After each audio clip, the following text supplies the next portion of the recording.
Hey guys, kumusta na kayo guys? Naway nasa mabuti kayong kalagayan sa aking panunood sa aking upload na video. Dito tayo guys sa daan na pauwi tayo ng Riyadh. Ito medyo tinatago-tago ko lang ang aking pag-vlog. Ito naman guys sa pagbabalik ng pag-vlog. At halina kayo guys at mga samahan ninyo ako sa aking pagbiyahe. Guys, magaganda na itong ating daanan. Lalong-lalo na mga buntok na yan, mga view ng mga buntok na yan. Dalawa. Galing tayo guys sa Kamis na naman, Abha. Yan na naman yung binigay na biyahe. Tsaga-tsaga lang guys para makarami. Sabi nga nila. Napakaganda yan ang bundok na yan. Bato yan guys, bato. Hindi yan bundok na lupa. Kundi yan ay bundok na bato. Ayan. Yo guys, ibaba ko muna ang camera kasi nandun yung camera monitoring. Baba muna natin guys.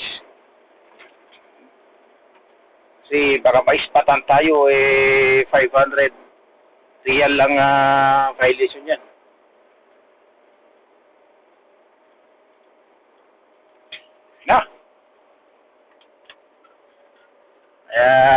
Mahirap na.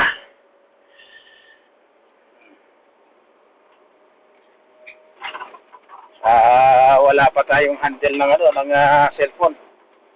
Magagawin ng bayan makabili ng handle. Ganito lang guys ang biyahe ang trabaho namin dito sa Saudi.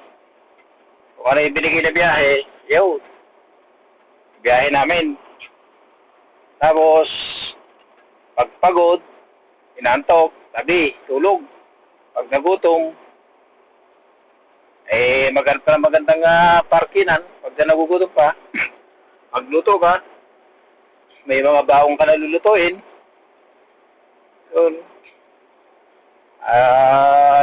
Dito sa amin, yung truck namin, bahay na namin.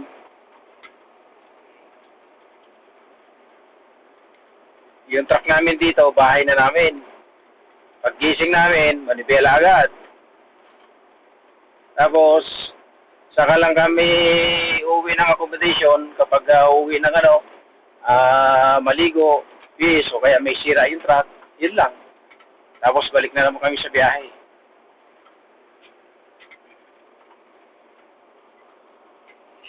Tapos ito sa loob ng truck, wala kang kasama, kundi ikaw lang mag-isa.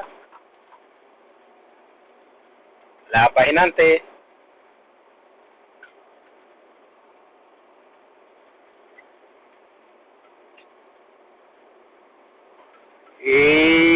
Front cam na naman natin guys kasi may camera na naman doon sa unahan. May camera monitoring na naman guys.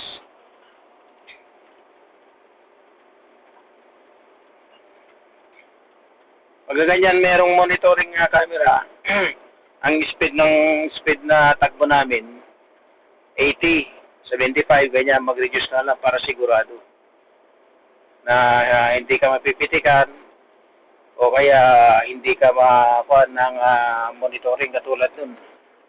Monitoring camera. Guys.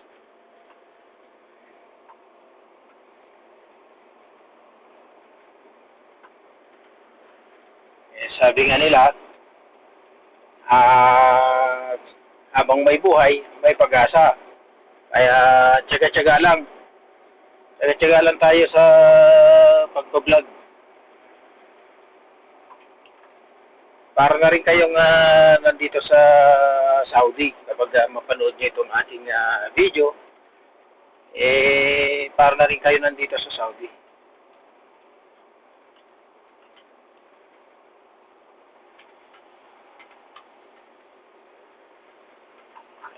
In-open natin guys yung aircon kasi mainit.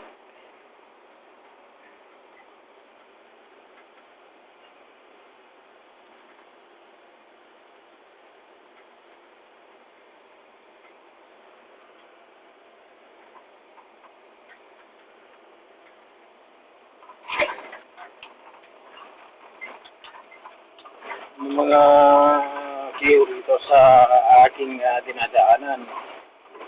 Bundok na bato. Kaya hindi nabubuhay yung mga puno rito. Saka yung mga damo. Yan, nakita nyo yan, ng mga puno na yan. Pandisyerto yan, yan yung may mga tinik-tinik. Yung ulan kasi rito, madalang.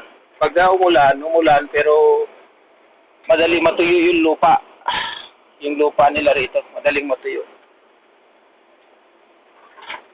Tapos, umulan man, pero hindi katulad ng Pilipinas na pag umulan, talagang uulan talaga ng talagang buksuhan ng ulan. Tapos yung lupa sa Pilipinas, talagang sumisipsip siya ng tubig. Dito hindi. Kunting ulan lang dito, baha na eh. Madali lumambot yung lupa nila, madali rin matuyo. Para bang buhangin, ganun. Buhangin. Pero yung tulay nila dito, bilib ako sa paggawa nila ng tulay dito. Bukod na sa mabilis silang maggawa ng tulay, matibay pa. Kahit truck ang dumaan, hindi nagigiba. Hindi bumabagsak. Kasi ang tibay niya, no?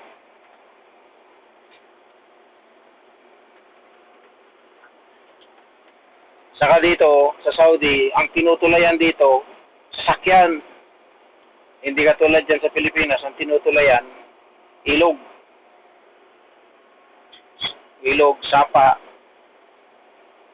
Katulad yan guys, ang buntok na yan, na bato, solid na bato yan.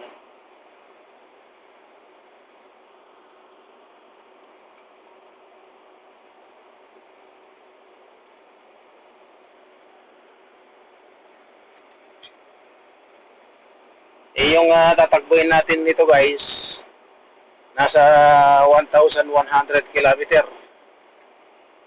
Depot to Planta. Andito pa lang tayo sa ano bang bayan to? Sakop na yata ng Bisya to. Ganda ng view guys, bato. Bato yan.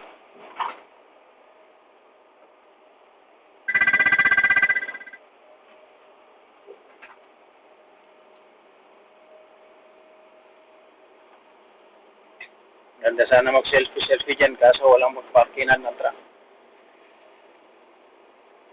Ito guys, kung makita niyo itong daan na to, two-way ito. Pero hindi pa tapos na i-relocate nila dyan sa kabila para magkaroon ng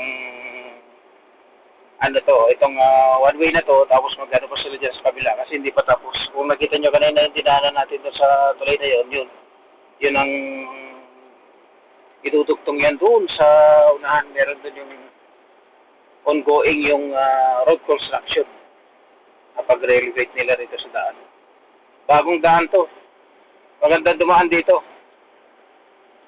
Dahil bukod na sa kukunti yung kunti yung sasakyan na dumadaan, bago yung kalsada. Kaya hindi pa masyadong nasira.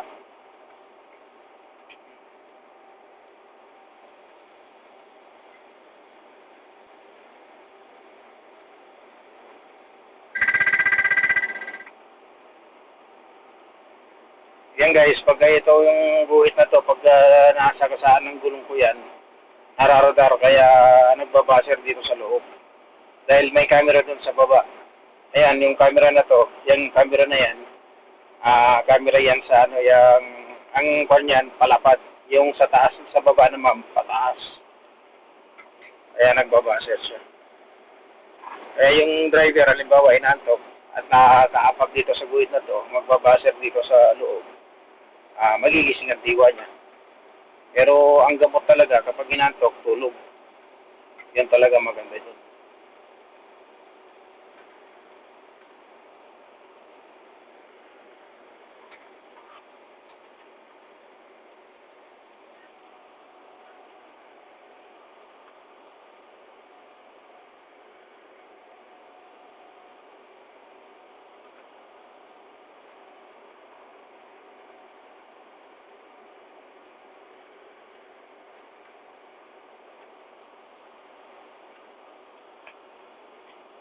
Dito guys, halimbawa may kasalubong ka, tapos meron pa yung umoperate dito sa kasalubong mo, ano na lang, ikaw na lang ang umiwas. Hindi ka tulad sa Pilipinas, na kapag merong ganon, makipagmatigasan ka.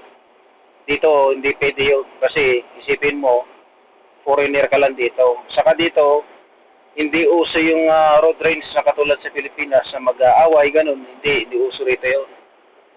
Dito, kahit businahin mo pa ng businahin yung yung ganun na kon mo, hindi ka papansinin nun. Tapos, kapag halimbawa nagpanggaan na kayo, insurance lang yun. Walang away na magaganap.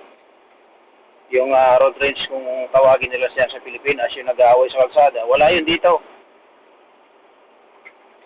Dito, pag nagkabanggaan pa yung mga sasakyan, nagyayakapan pa, nagkukumustahan pa kung nasaktan ka ba o hindi.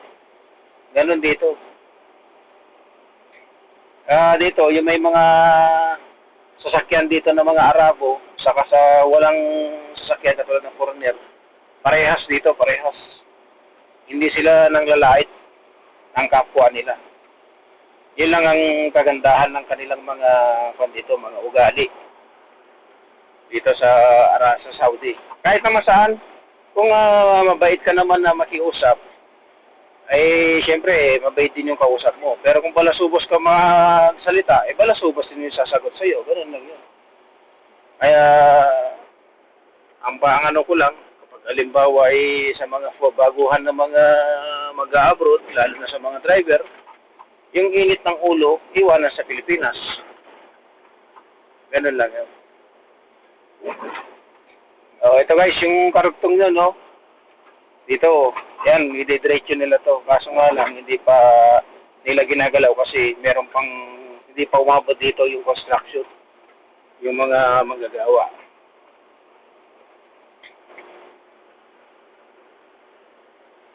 Yan, ang ganda naman ng na yun, no? Yung buntok na yun, no? Makikita nyo yun, yung buntok na yun na parang matulis na yun.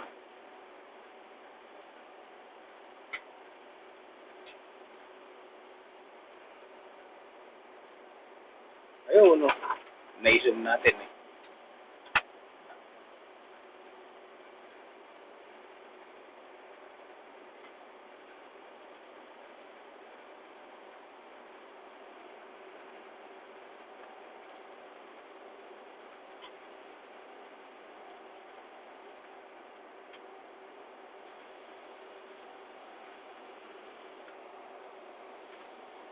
Kasalubong tayo na nagbibilingker doon. Baladeya siguro yun.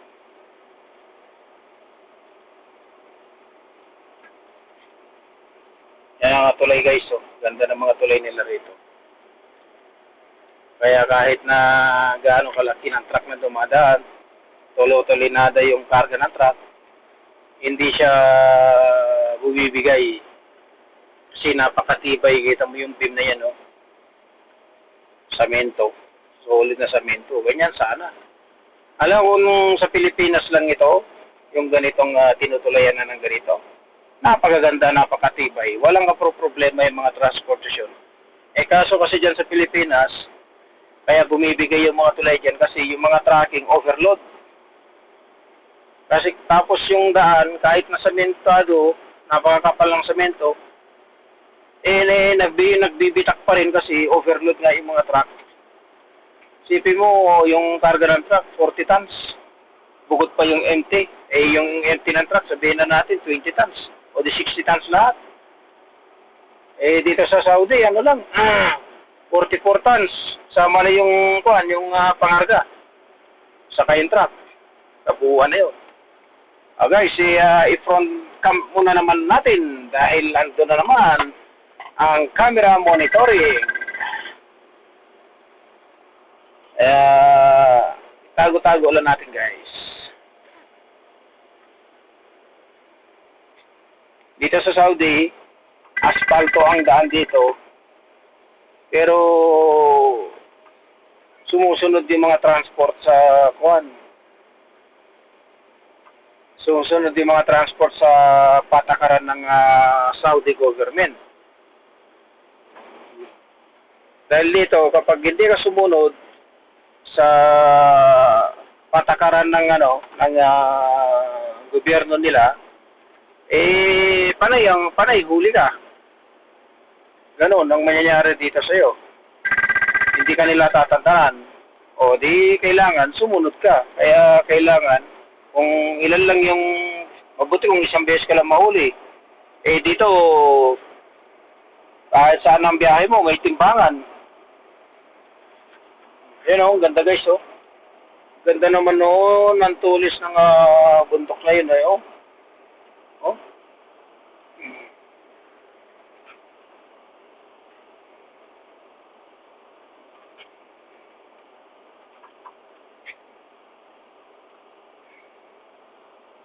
Tulis, eh.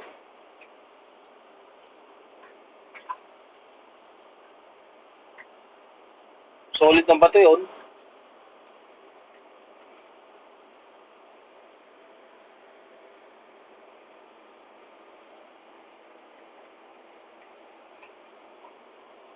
Bisya ito guys. Bisya.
Ayun, yung puti na bundok. Bato. Walay puti.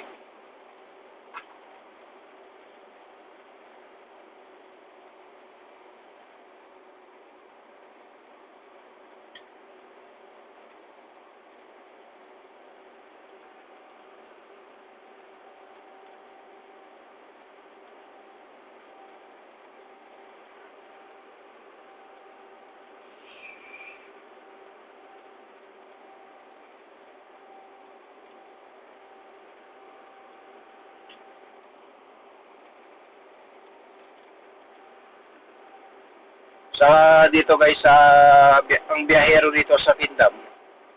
Pag biyahero ka rito, ang hindi mo lang maisasama sa biyahe mo yung CR.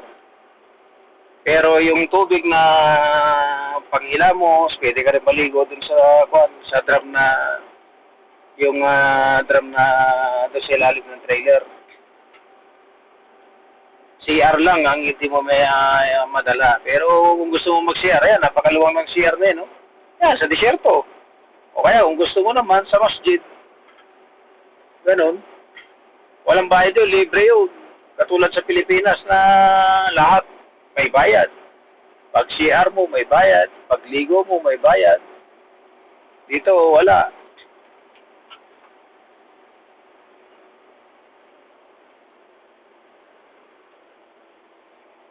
Kaya kailangan bago ka bumiyahe, bumili ka na ng mga lulutuin mo sa tindahan. Bili ka ng mga yung mga bili ka ng itlog, sardinas, o kung gusto mo na magluto, bumili ka ng mga gulay, sa isda, yun, mga bibilin mo. Pero kapag katulad na ganito na biyahe namin, na may running time, karamihan na niluluto lang namin dito, gulay, isda, yan. Tapos pang madalian, itlog, Lucky Me, ayos na yun. Pero kapag ang hila namin trailer, yung flatbed na container ang pangarga, ay kailangan yung mga bulalo, yung mga Adidas ng baka, yan. Dahil wala kang habulin na oras. Ito kasi hila namin ito na trailer, itong reefer na to. Ang pangarga kasi nito, goods, gatas, juice, tinapay, palaman, ganon. Hindi ka pwede magluto ng matagal dahil may oras ka na hinahabol. Ano ang tawag ay running time. Kailangan sa oras ng arrival na nakalagay doon sa dokumento ng pangarga, kailangan bago yun, matapos yung oras na yun, nakarating ka na doon sa pag-deliver sa destination. And guys, so yung yung sinasabi kong bundok na puti, oh. Kakaibang bundok na puti yan. Bato yan guys, bato. Solid na bato yan.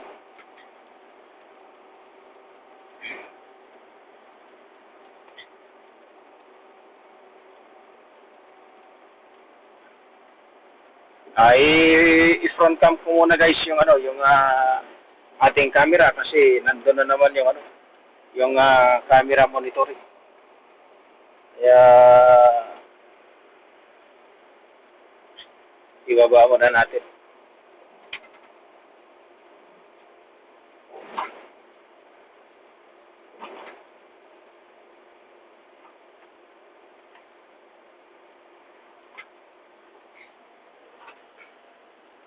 Saka dito guys, yung makita nyo, yung mga street light dito matataas para hindi abot ng truck. Hindi masagi ng truck yan. Mga street light na yan. Ano yan? Solar yung, hindi pala, solar. Electricity rin pala yung nakakabit yan. Pero kasi yung iba niyan, solar. Pero yan hindi.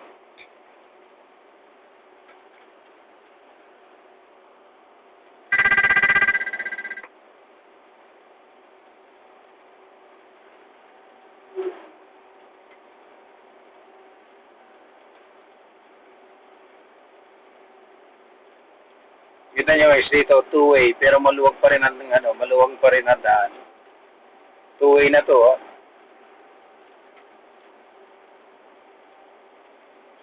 Kasi ang sukat dito ng guhit dito sa daan, yung sukat ng truck para yung truck pwede dumaan doon sa daanan ng mga kotse, hindi makakasagi.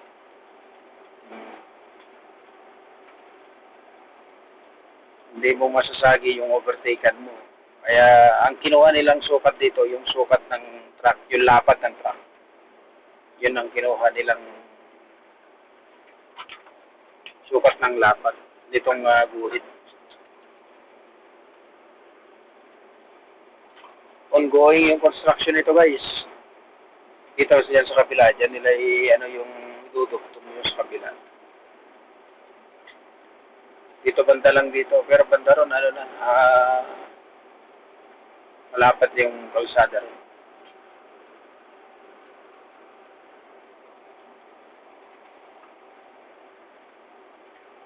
Dati ang biyahe na to, inaayawan ko dati yan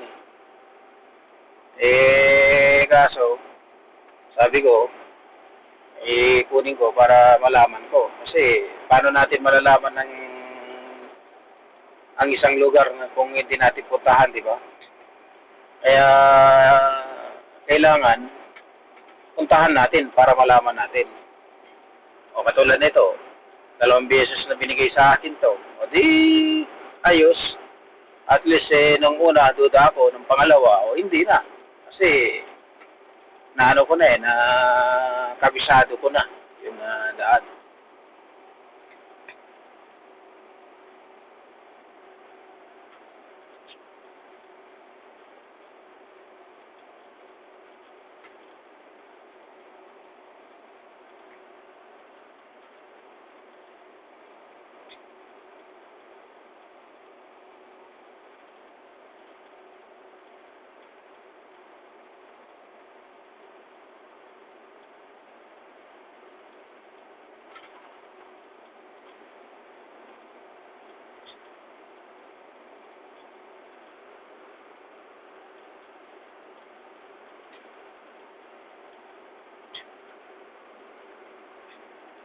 Ayun guys, yung kabahayan na yan, bagong ano yan, bagong tayo o mga yan. Parang kabuti lang. Kailan lang ngayon. Ang dami ng kabahayan dyan. Yan ang mga pabahay ng gobyerno yan. Pabahay ng gobyerno. Gobyerno yung nagbebenta sa mga tao dito. Itatayo ng gobyerno tapos ipahulugan sa mga Saudi.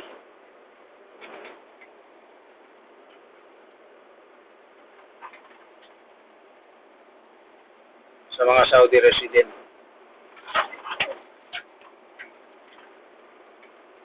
Hindi yung katulad sa Pilipinas na village kung tawagin nila, pero dito tinayo yan ng Saudi government. Tapos pinapahulugan sa mga Saudi resident. Malaki guys, malaki ng bahay na yan.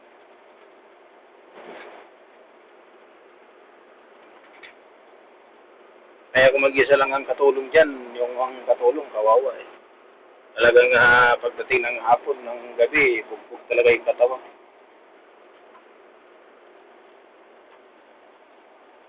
So guys, maraming salamat sa inyong panonood sa aking upload na video. Huwag wala kayong sawang panonood sa aking upload na video.